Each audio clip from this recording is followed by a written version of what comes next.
I'd like to introduce both Daniel and Joe, who will be speaking on time trial racing toward practical remote timing attacks. Thank you.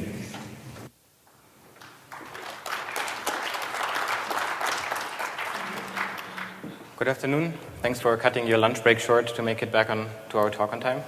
I will be talking about time trial and the practicality of remote timing attacks. Just a few words on who we are. My name is Daniel Mayer. I'm a senior security consultant with Matasano Security. I've gotten my PhD previously in computer science with a focus on security and applied crypto. And I give the talk together with my colleague Joel Sandin, who also works at Matasano. We are the application security company with offices around the US, and we're part of the NCC group.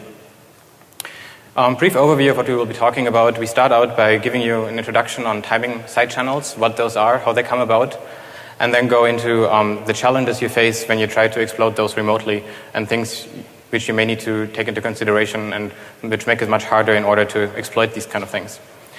And as a third item, we present our new tool called Time Trial, which is a feasibility analysis tool, so to speak. So it allows you to do timing measurements and assess timing vulnerabilities in your own applications. And based on that tool, we then did a bunch of experiments both in different network scenarios to see what one can exploit in those, and then putting that into perspective with common functions you see in your own software to see what you can exploit in those environments in which you cannot. So hopefully after this talk you have a better feel on what are timing attacks and do you need to worry about them, or which kind you need to worry about, what can be exploited, and what is more like a theoretical attack. So let's start out by talking about side channels in general. Think about if you have a web application and your main interaction with that application is usually you send a request, you get a response, and that's your main communication with that application. And if everything there is secure and you don't get any information out of the system which you're not supposed to, there may still be a way around that and other paths which you can try, side channels, in which you can gain information on the system. Unfortunately, the path is not as smooth as the previous picture showed you. It's actually a pretty rocky road. There's a lot of different difficulties along the way in exploiting these things. And if you go astray in one direction, it may quickly go downhill and nothing works at all. So to give you an overview what side channels are out there, they have been studied quite extensively, actually. There is power consumption analysis, there is RF, or radio frequency emissions, there's recently sound emissions, and what we will be talking about, processing time. And what all these have in common is that we can measure them outside the actual application or the actual system you're testing. It's a side effect you're measuring of the system, but it's related to what the computation, to the computation the system does at a given time. And if that computation involves any kind of secret data or sensitive data you would like to learn about, then you can infer from our measurement, from the side channel measurements, you can infer something about that secret which is happening in the application, basically. And if you compare this to the more traditional vulnerabilities which we're all familiar with, like in the web space, we have cross-site scripting, CSRF, we have SQL injection. Those things are getting really well understood. We know how to defend against them.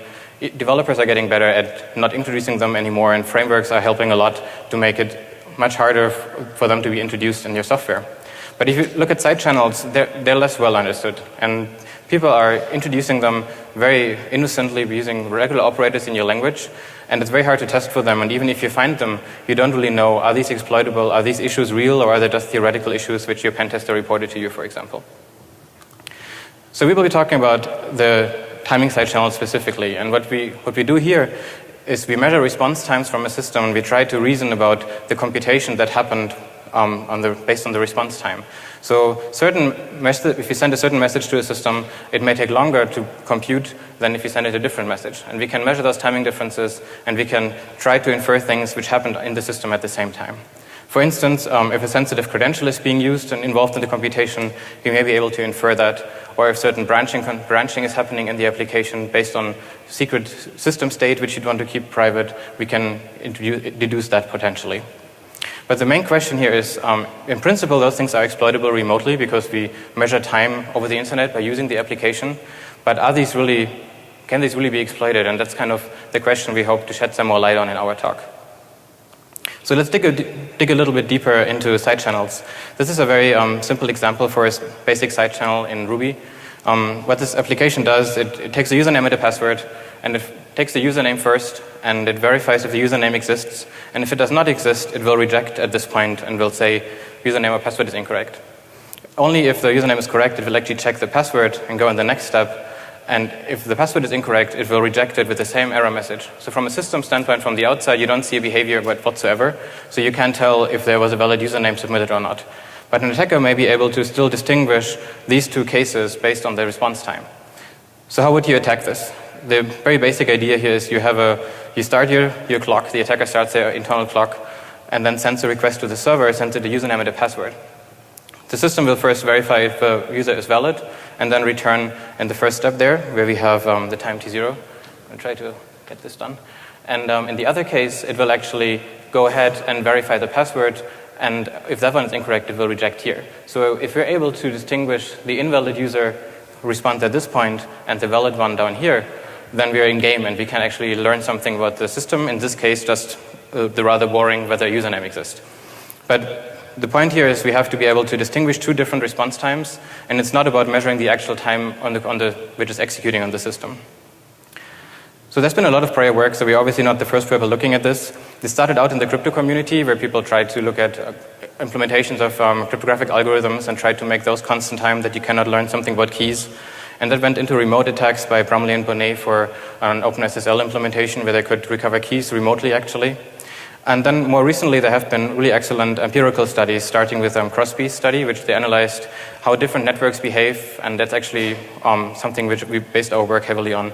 And then in 2010, there was a talk here at Black Hat by Nate Lawson on the feasibility of these attacks. Has anybody seen this talk 4 years ago? Okay. So with that, I'm going to hand it off to Joel, who will be talking about the challenges we face in remote timing attacks. It's going to be a little bit more theory to see with statistics and how we analyze things, so bear with us. It's going to get to practical results really quickly soon. Thanks. Thanks, Daniel. So let's talk about remote timing attacks in practice, what makes these attacks difficult, and we're going to look at the best known techniques for performing them in a network environment. So if we look at local timing attacks, we really have the luxury of measuring time precisely, measuring the execution time of the target precisely, and we minimize external influences. So we don't have to deal with major sources of randomness or error in our measurements when we're doing the analysis. When we're doing a remote timing attack against a target on the internet, we can't measure the execution time of the target directly. The only thing we can measure is the round trip time to the target. So that includes the propagation time, the time it takes for us to send our request, the execution time, and the time it takes for the server to respond to our sensor. So what we're looking for here is the signal, which is the execution time. But what we're actually getting in our measurements is signal plus this random distribution of propagation times on the network. In an ideal world, network propagation time would be constant, would be consistent, but in practice it really isn't. And the problem we face here is kind of getting the needle from the haystack and learning something about the execution time on the target. And it's important to understand, and Daniel mentioned this, that we're not trying to measure the execution time of the target. If we could do that, that would be great. The question we want to answer when we're performing a timing attack is, did the target take longer to process one request versus another? If we can answer that question, we can do a lot. So if we're sending, say, a password to a server and it takes a little bit longer to respond, maybe that tells us that additional bytes of the password that we sent in one message match the expected value. Or we may be able to infer that the server ran a database query as a result of one request versus another. So being able to judge whether a server took longer to process one request versus another is really useful. So let's look at what do these measurements look like in a real system. So here we have a graph of round-trip time measurements against a cloud service provider, a DigitalOcean instance. And the x-axis here is the round-trip time in nanoseconds, and the y-axis is the frequency, or how many times we saw that measurement. And a couple of things jump out at us right away. We have this long tail of longer response times that are relatively infrequent. Most of the measurements are really skewed towards shorter response times. And we have multiple peaks of the most frequently occurring values. And there's this smooth ramp up in the smaller response times, very smooth. And all the way on the left there we have our minimum response time. So fitting something like a Gaussian statistical distribution or another parametric distribution to this data that we see here, it's not really going to work. We can't leverage the statistical techniques that we get with those kinds of distributions. So we're really starting from scratch here, trying to come up with a technique that lets us perform this attack in practice. So we want to, like I said, pull the needle from the haystack, is find a value in these measurements that correlates well with the execution time on the target. And a good candidate is the measurement all the way on the left in the graph, which is the minimum response time. And we know that that measurement is the execution time plus the minimum added jitter that was introduced by the network. And you'd think that, with enough measurements that the minimum response time or the minimum propagation time would be something that's fairly well behaved in networks and consistent over many samples, or consistent between sample sets, I should say, if they're big enough. And one theory would be that we take a neighborhood around that minimum response time from two sample sets, compare them, and if they look different enough, then maybe we can draw some conclusions about the execution time being different. In practice, the minimum response time doesn't correlate as well as other measurements with the processing time on the target. So the minimum response time, it's actually a percentile. And a percentile is it's the minimum value that's greater than X percent. So the X percentile is the minimum value that's greater than X percent of the samples that we saw. So the 0th percentile is the minimum response time. The 100th, 100% percentile is the maximum response time. And we also have these very low percentiles, which is the lower response times that we saw in the previous graph. So if we see here, this graph actually tells us a lot about how these percentiles track the server processing time. And it's important to note that, so we're talking about a plot of the percentile as a function of server processing time. So each point on this line is actually taken from many samples. These are pulled from sample sets for each server processing time. And what we see here is that these low percentiles actually have a much smoother relationship with the server processing time compared to the minimum response time. So that gives us kind of a clue as to what techniques will work in this context. And the best performing statistical technique from previous empirical studies is the box test, and it uses these percentiles. So here we see again this histogram plot of our response times. And if we take the 6th percentile, and this is actually a better illustration of what I mean when I say percentile. This is, we're drawing a line here, and the samples to the left of it constitute 6% of the samples that we have graphed. Or if you want to look at it another way, this is, to the left of this is 6% of the area of this blue curve. So a box is actually defined by 2 percentiles. So now we add the 8th percentile. And if you look at that range on the x-axis, that range of sampled response times, that's our box. That defines an interval that's induced by these percentiles. And the percentiles themselves, the percentiles that we choose to use for this test, it's going to depend on the target. They're going to be determined empirically by doing measurements and figuring out which box actually performs well for our target. But in general, these percentiles are drawn from the low percentiles in the sample set. So now if we add a second set of samples, a second distribution that we've sampled here, and we see this corresponds to 105 millisecond execution time on the target versus 100 milliseconds for the blue distribution, the sampled responses correspond to that execution time. And we draw the same box here. So we see for the longer execution time is 5 milliseconds longer. The box actually occurs to the left of our box for 100 milliseconds. So we're basically confirming that one distribution is a time-shifted copy of the other. That's really what the box test amounts to. And we'll talk more about the effectiveness of this statistical method. And I should just mention that this is what's actually built into the tool time trial. And now Daniel will talk more about the architecture and capabilities of the tool. Thanks, Joe. All right, so we use this statistical test, and we put it into a tool which allows you to use it in a rather easy way. But first, why do we actually need a tool for these kind of timing attack things? Well, there's no real good way to analyze the impact or the the exploitability which anything has if you see a timing attack in your code.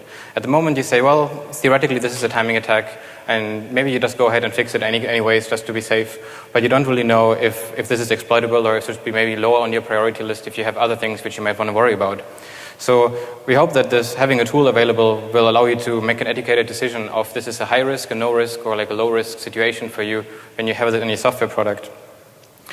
So what time trial is it's a framework to allow you to do precise timing measurements and to analyze those using the most advanced statistical methods which have been tested in previous studies.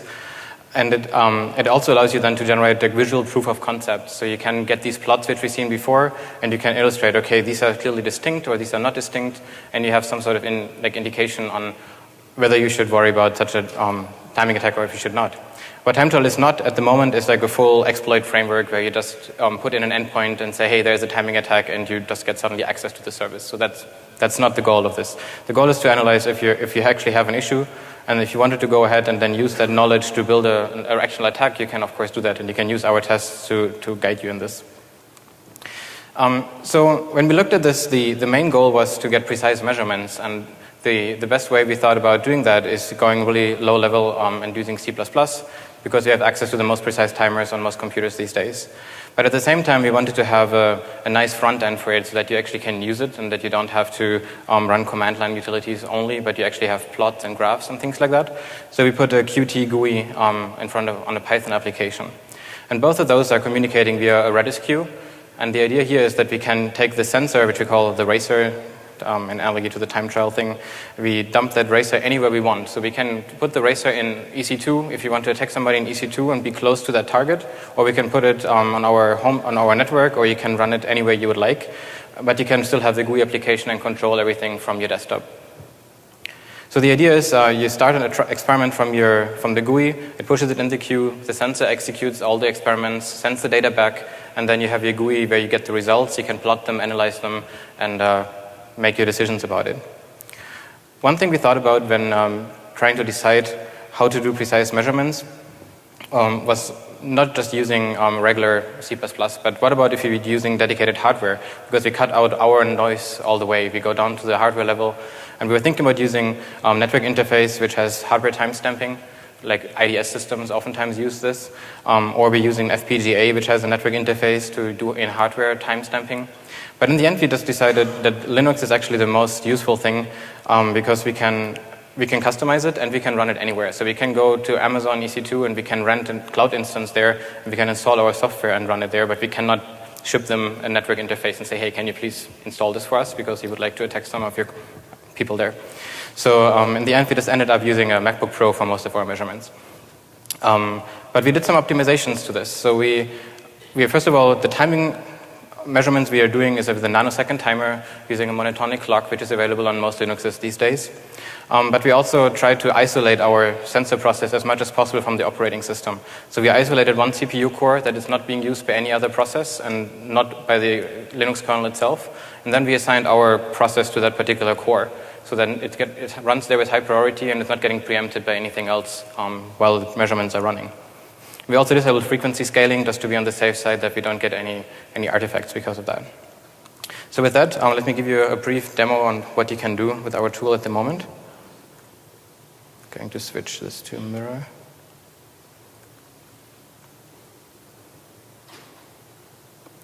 Can you see this? Okay. So this is the interface we have right now. Under the settings tab, the only thing you can really do is define your sensors. There's one in here which I used for a previous experiment. Basically, you can just give it a name, and you can give it a host name, and you can give it location just for your personal reasons. So the only reason we have this is there's different queues in the Redis queue which we're using for communication. So you can have multiple sensors running at the same time, and you can say, okay, this task should run on this sensor, and this task should run on this sensor, and this is just a way of distinguishing those. Then here on the experiments tab, an experiment is basically one set of samples you would like to do to perform a certain measurement. And you can just start a new measurement here. You can just call this like a 2014 and switch to this new sample. And then we can define our trials. The trial is one experiment against the system. And at the moment, the main thing we're supporting is an HTTP trial, as we call this. So it can run against any HTTP or HTTPS target, and we feel that's like a pretty substantial set of examples already. So we call this test, and then you say how many iterations would you like to run. This is basically when the histogram is being generated, how often do we try to measure the response time. Let's say this is going to be 10,000, and we want to run this on our new sensor on CPU core 1, use real-time scheduling, and then we can put some URLs in here which I have prepared. So this is just the URL which you're trying to attack, and then if you're familiar with burp or something like this, you can just get any request you have in burp and put it in here, just in repeater, and this will be parsed by our tool, and we'll be using a C++ library to actually execute the request. So once this is created, it shows up in this list. And then if I would have a proper internet connection here, I could just say start, and it would launch it wherever the sensor is located and would execute. And when things are done, the results coming back, I have this prepared here, so you see that there's a start time and an end time. So these ones have been run correctly previously.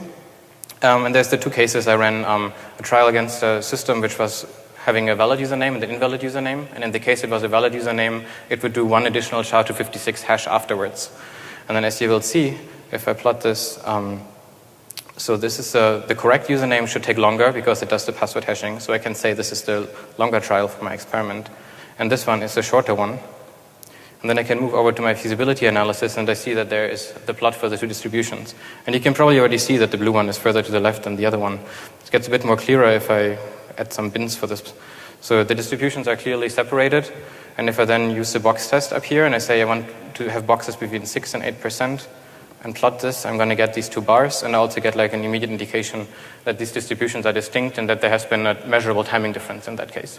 And this is really one execution of SHA-256 using OpenSSL. This is not an attack against SHA-256, obviously, but it's not a big computation happening, but you can distinguish this remotely over the network quite nicely. There's a few more other options for defining the plot and things like that. I'm not going to go into that for now. So that's the tool. And so let's see what kind of data we got with that and what we analyzed so far. As you can imagine, if you have different kind of network settings, if you have a LAN, your network quality is going to be much better than if you're doing an experiment over the internet where you have transatlantic connections and things like that. So we looked at different network scenarios, like the LAN, internet at large, let's say, in different cloud environments. And we were looking at which kind of different response times can we distinguish in those environments. So remember, we have to be able to tell whether we had response time T0 or T1. So that's what we need to tell. So in order to do that, we built on top of the technique which Crosby et al. Developed. You guys are seeing something, right? Yeah, okay. I forgot to switch back from the mirror mode. So the idea of this experiment is that we have our server, which is on the left side the attacker, and that server is sending an integer value to the server, which is our mock-up service to demonstrate this. And the server will sleep for a certain amount of time. So in this case, it will sleep for 1,000 nanoseconds, which corresponds to like an artificially created 1,000 nanosecond processing time. And then we can do this experiment again, and we say, okay, now sleep for 2,000 nanoseconds, and we measure the time for that. And if you can distinguish those two over a given network, then we know that we can distinguish the timing difference of 1,000 nanoseconds over this particular network. So let's look at some plots for this. So we started off on a LAN, and we had 1 millisecond timing difference. So these things are worlds apart. So you don't need any fancy statistical methods to see anything here. And then if you decrease the timing difference to 100 microseconds, to 10 microseconds, to 5 microseconds, you see the distributions are moving closer together, but even 5 microseconds, you probably can still see with the naked eye that these things are separated. If you go to 1 microsecond, things are getting a bit more difficult. On the top, you had measurements with 1,000 repetitions. The distributions look really at the same place, basically. But then if you increase the iterations to 10,000 to 100,000 repetitions, they become start to separate again. And we can see that the blue curve is actually to the left than the red curve. And our box test confirms that. So we did this a bit further, and the limit we found for the LAN is that we can to about 100 nanosecond timing difference in a LAN environment. We can maybe get better, but the problem here is that our artificial sleeping functions may have been a bit inconsistent. So the problem may not be that the measurement is not precise enough, but that our artificial sleep we introduced also added some noise to this. So we think that something close to below 100 nanosecond in a LAN is something which is pretty reasonable to detect. If you were to happen to be on the same host as your target, it's not a very likely scenario, but maybe in like virtual hosting environments where you have like Linux containers and you're actually on the same host, you may have such a setting. Here you can get below that. So this is a 30 nanosecond plot, and you may actually get below that if you're lucky, basically. Unfortunately, if you look at the WAN and the wide area networks, things are not quite as nice. This was an experiment from broadband connection from my home place to DigitalOcean, just to see like a regular connection which people would have. And here things are much more broad, and we can only distinguish something up to like 1 microsecond timing difference. So that's the limit we found there. You may be able to get better if you have a better network connection or a better vantage point, but in principle, over the internet, it really depends on where you are located and where your target is located and how the network quality is between there. So that got us to thinking, well, if that's the case, why don't we move as close to the target as you possibly can? So we did measurements inside of EC2. We just got 2 EC2 instances, and we wanted to see how good is their network. If we want to attack somebody who's on EC2, could we get on the same availability zone or close to them and run experiments there? And it turns out the networks in EC2 are really nice. They must have really good hardware. And we have a 100 nanosecond timing difference, and we can still distinguish that inside of EC2 instances, between different EC2 instances. You have a lot of more peaks here, which is probably because of the virtualization solution they're using. But if you zoom a bit in, you can see that there is a clear difference between the blue and the red curve, and we can, if you run the box test on this, you can actually exploit this. So the bottom line of all of this is that if you're local on the host, you can go sub 100 nanosecond really well. And LAN and EC2 behave very, very similar to each other. So here you can go up to 100 nanosecond, potentially a bit better depending on how your environment is. On the WAN, it really depends on the particular connection you have to your target, but something between 1 microsecond and 100 nanosecond seems like reasonable, probably closer to the microsecond range. And all these things are pretty consistent with previous measurements, so there hasn't been much movement from when Nate Lawson did this or Crosby did these measurements. They got into the same range. So our networks don't seem to have much improved, or our tool is not that great, but I don't think that's the case. So, but what does this all mean for you guys? Now we know what the timing differences are, but if you have a timing attack inside of your software, how do you know which timing difference you have? So we looked at some real-world application scenarios and things you often encounter, and we try to gauge how do those compare to these timing differences, which we just talked about. And I'm giving it to Joel for that. Thank you. Thanks, Daniel. Yeah, so let's look at the problem from the other side and talk about how timing attacks actually look in practice for some vulnerabilities you may be aware of, and also maybe some system aspects that you haven't thought about before. So string comparison is it's a timing side channel that probably immediately comes to mind when you hear about these side channels. And most string comparison functions leak information. They're designed to be fast, and they actually terminate as soon as they find a difference between the strings that are being compared. So that leaks information about where in the string the difference was found. So in the context of a timing attack, we see here an attacker is sending a request to a target, and the target is comparing this string against a valid credential. And over on the right here, it's comparing 1 byte at a time. And when it reaches the 3rd byte, it responds and says that the credential is invalid. The attacker can then brute force, try multiple bytes in that 3rd position, and measure the and sample the distributions.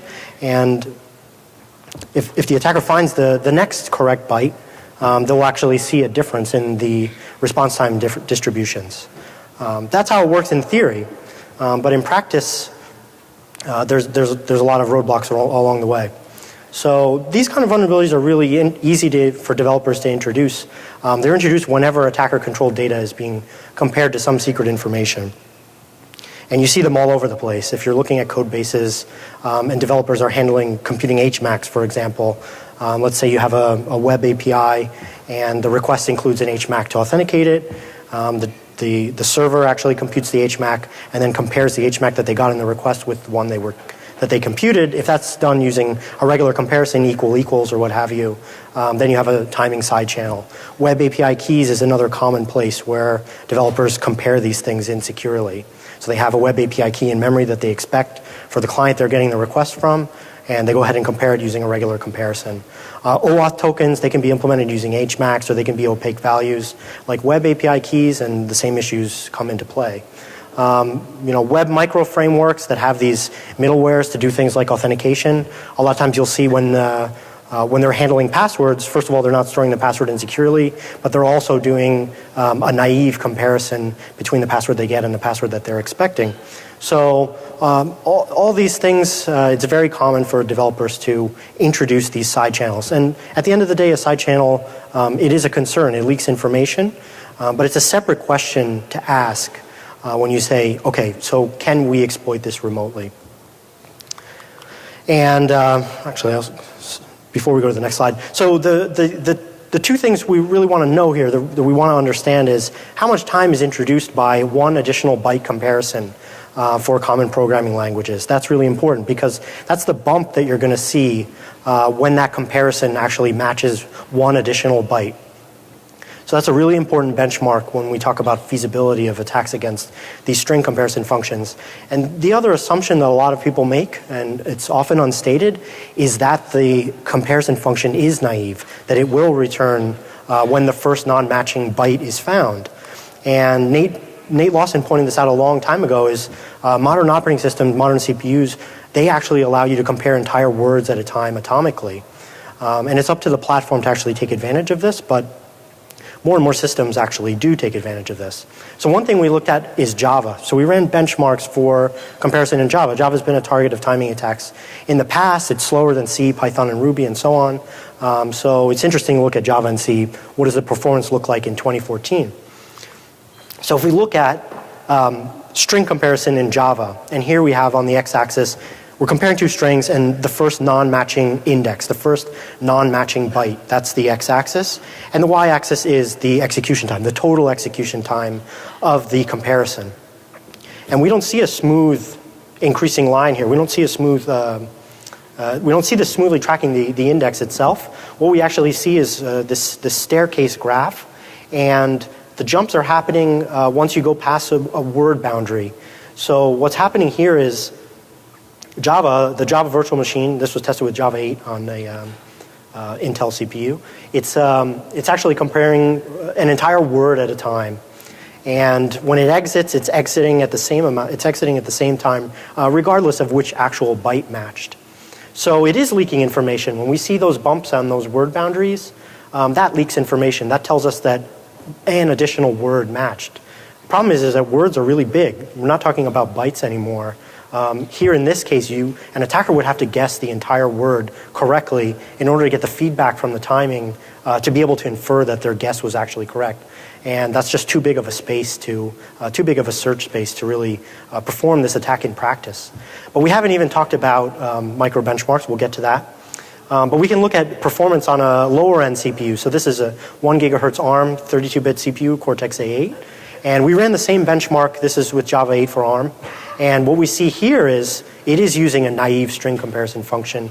It is exiting on the first non-matching byte, and it tracks really well with the index. So this is actually better for an attacker because they're going to learn exactly where in the string, potentially where in the string the first non-matching byte occurs.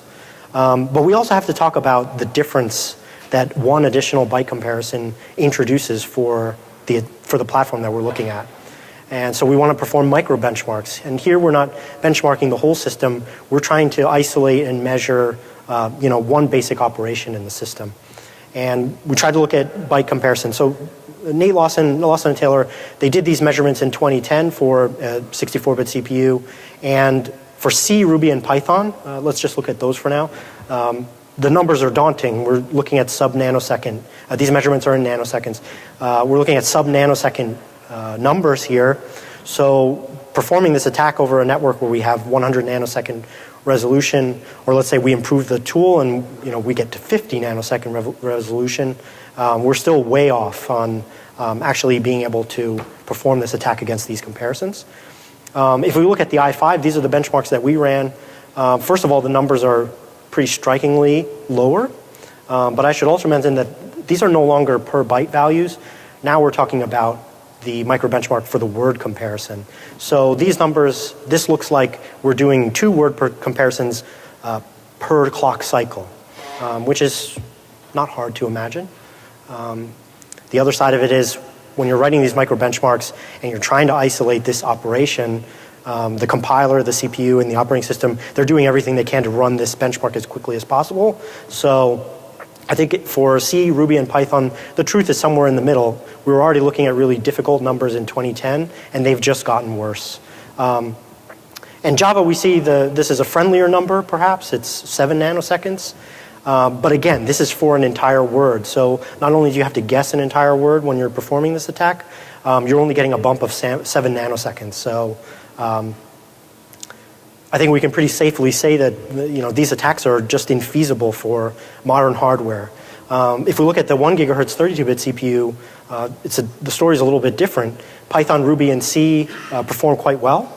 But Java is kind of putting us in the ballpark of possibly being able to perform this attack. So this is really more of a risk today for embedded systems, for lower power systems, and this particular attack isn't going to affect modern hardware, or it certainly is a lot harder to perform these attacks against modern hardware. So let's move on to some positive results, and I'll pass it to Daniel. Right. So look at the more happy side of timing attacks and what actually can be done. So the somewhat different side of this are branching-based vulnerabilities, as we call them. So they're just, if your system takes a different code path depending on whether a certain decision has been made based on a secret value. So the simple example here was the username enumeration from earlier. If we can distinguish if a username was valid or not, we can learn something about the system. And what exactly the timing difference there is really depends on your application. So there is not a generic statement we can make about that. If let's say you have this username enumeration and either it returns immediately or it performs a logging operation to your file system, it does a SQL query, it maybe notifies Splunk that something happened. If all these things happen, you're going to have a huge timing difference between that. But if there's only a very small operation happening, if the username was valid, then we can maybe not distinguish this. So in order to make a decision about this, we just looked at some common scenarios here. The first one is we actually looked at the hash function, and I kind of showed you that in the live demo earlier today already. So we have the same example where either a hash function happened or did not happen. And here you see a SHA-256 hash function happening or not happening is pretty clear on the LAN. And even over the WAN connection to DigitalOcean I was using, I could distinguish whether the server was performing a SHA-256 hash or not. So this is not a complicated operation. If you think of anything which includes I/O on your system, you can almost 100% positive distinguish that remotely, because I/O is just taking so much longer than just a hash function, because these are highly optimized for speed. But something slightly more interesting maybe is, are you guys familiar with CBC padding oracles? Have you heard of those before? I cannot explain the full concept right now, but the idea is here, these came about several years ago, and they have been well studied, and there have been a lot of vulnerabilities. ASP.NET notably was really vulnerable to this. What it is if you have a server endpoint which you can send an encrypted piece of data, it will decrypt it for you. And if there is an error in the decryption process, we may learn something about the padding of the message. And the padding in this case is if you have AES as a block cipher, you have fixed size blocks which you need. And if your message is longer or shorter than a block, you would need to fill it with some padding. So what most algorithms do, for example, OpenSSL implementation, they perform a decryption of the data you give it, and they check if the padding was right or not after the decryption. And if it was not right, it will raise an exception. But if the padding was correct, it will assume this is correct data and will continue working with that. So traditionally, the problem was that the case for decryption was successful, which we have over here, would throw an error message out to the user, and the user could just see an error message and could say, okay, there was a padding error, and I can exploit that to actually exploit this padding oracle, which allows me to decrypt any data I want. So it's a really severe vulnerability. But even if you don't get an error message from the system which informs you that there was a padding error, you can still see a timing difference in these behaviors. If the system decrypts data and it's unsuccessful, it will give you an error message right away. But if it's successfully decrypting that data, it will try to process it in some form usually. Either it will do an XML parsing on that maybe, or it will try to do a database lookup, do something with it. And the idea is that we can distinguish that with a timing attack. But again, it depends on what this process data part is, because that could be something quick, something longer. So we took something which is really small. We just used a SQLite in-memory database with only one entry in it. And we made, if the decryption was successful, we looked the decrypted token up in the SQLite database. And if that token was in there, we send an OK message, otherwise we send a data parsing error message.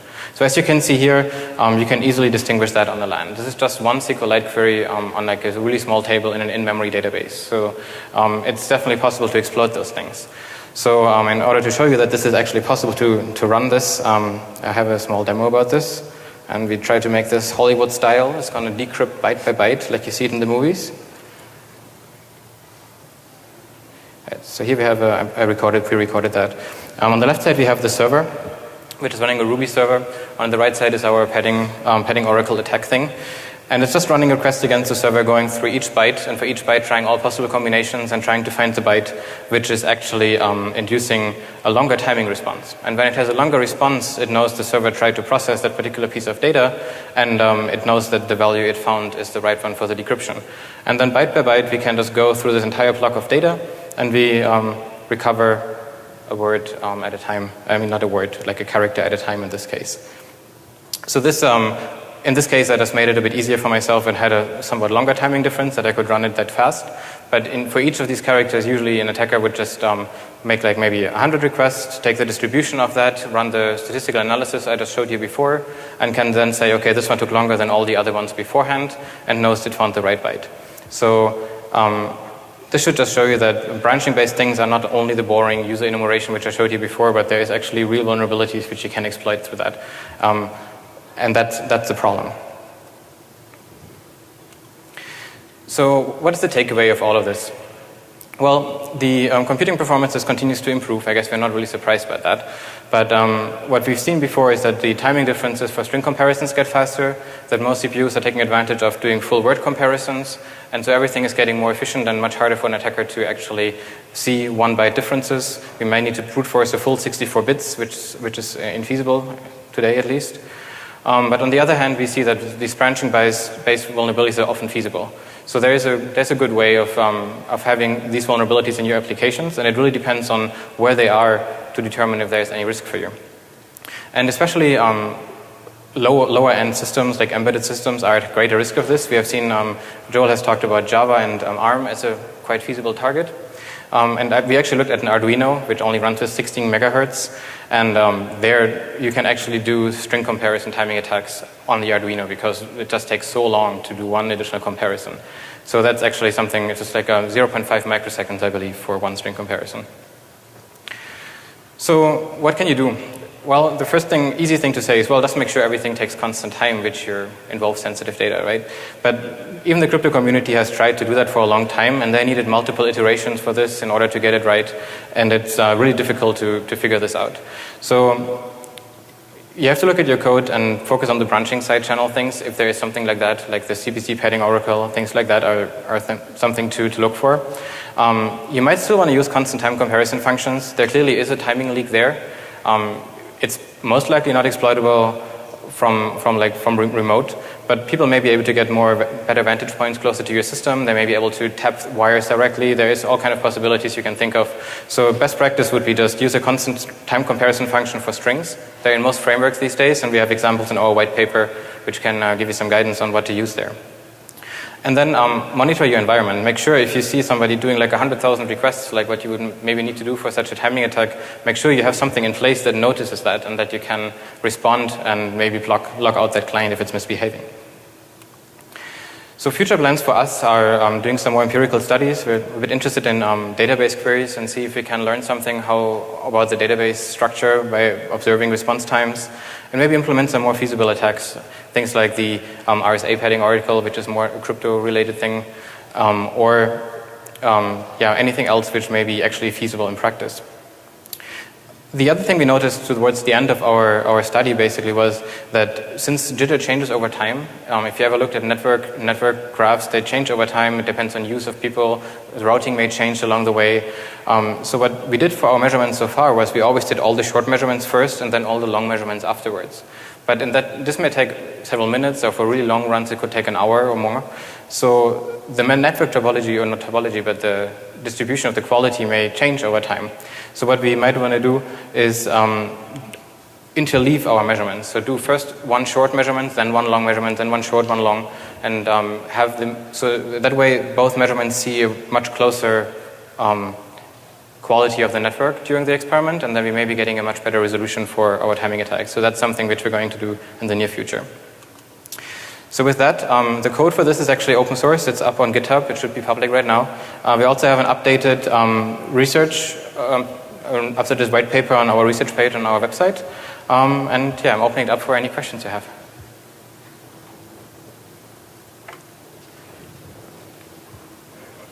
What's the most complicated rate limiter you guys are planning to do? Rate limiting? Yeah, because that's kind of what you guys are fighting against. Back to 100,000 plus per day. Yeah, that's a good point. So we didn't run it against, we obviously didn't attack other people. And so at the moment, so EC2 was apparently okay with us running these experiments between their hosts. We owned them both, right? So EC2 didn't do anything, even though they're known that they, if they see malicious traffic, they would do something about it. So we didn't see anything there. But that's definitely something worth exploring if one uses rate limiting, like common products which are being used for that, and to look into how that would affect these measurements. We actually haven't done that yet. Would you be interested in testing out a very unique rate limiter? I will give you full permission if Yeah, let's talk offline after this, definitely.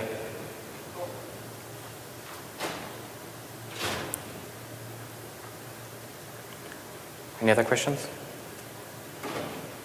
Oh, sorry, didn't see you. Have you considered using any sort of Bayesian or estimation theory to be able to separate very, very close distributions instead of just a box test? We have not. Do you know somebody did this before? I haven't seen any research into using Bayesian, like machine learning stuff for doing the hypothesis test. There's probably better hypothesis tests out there, but we just went with the one that has performed the best in previous empirical studies. Yeah, so Crosby analyzed various statistical techniques, so they did also the student t-tests and other ones which are in that direction, but they didn't go into the machine learning direction or anything, or filtering or things like that. But that may be something to explore. If you have any insights into that, maybe it would be nice to talk.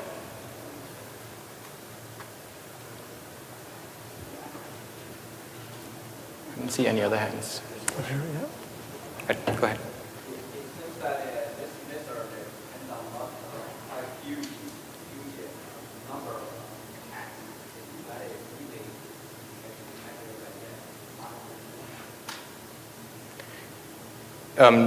I'm not sure I heard it fully. You're saying that it relies on a large number of requests? Yeah, you have to right. Exactly. Yeah, it does. So that's why I think why these kind of attacks are also easy to detect to some degree. If somebody is doing it aggressively, and like really hitting your server with all these requests, you should pretty easy to detect it. Of course, you could just spread it out and spend a long time. If you have if whatever you're attacking is not changing over time, you could spread it out over a year if you wanted to, and like make only one request every few seconds or something like that. But then you have the problem that your network topology changes or the quality changes over time, and then your distributions will be much harder to match up. So it's very challenging to do these attacks, and you need a large number of samples. Yeah. Yeah. Have you done any experiments to see how well these things work on local surveys? I presume all of your experiments were done on things where your process is the only thing that's being run. Yeah. What happens when other stuff is going on? Yeah, we haven't personally looked at it yet, but people have looked at that before, and they find that if you bump let's say that you put the server under load, like the target under load, and then you just put your requests on top of that, and I think they were in the low 10th% increase in jitter. So they noticed that it was maybe like 10 to 20% more jitter. Don't quote me on the exact numbers, but it's the Crosby study investigated that. So it's not like an order of magnitude different, but it adds definitely some more challenge. Okay, I think we're out of time, but yeah, maybe one more. Have you found a difference between virtual machines and hardware? Is there a significant difference? Yeah, so that was interesting to see. the LAN measurements you've seen, they were actually real hardware, and like bare metal running on bare metal. But the EC2 things were virtualized. So the main thing we saw is that the distributions were not like one peak and nicely distributed, but they had many more modes, many more maxima. So that would be worth exploring some more. But I think it suggests that there is like some preempting happening, and maybe another virtual machines executing for some amount of time, things like that. But the nice thing was, if you repeated the two measurements, even if they were minutes apart, the shape of the distributions was still the same. So it must be some intrinsic mechanism from the system. Maybe one can even use it for fingerprinting or things like that. So it was like an idea we had. Yeah. Thanks.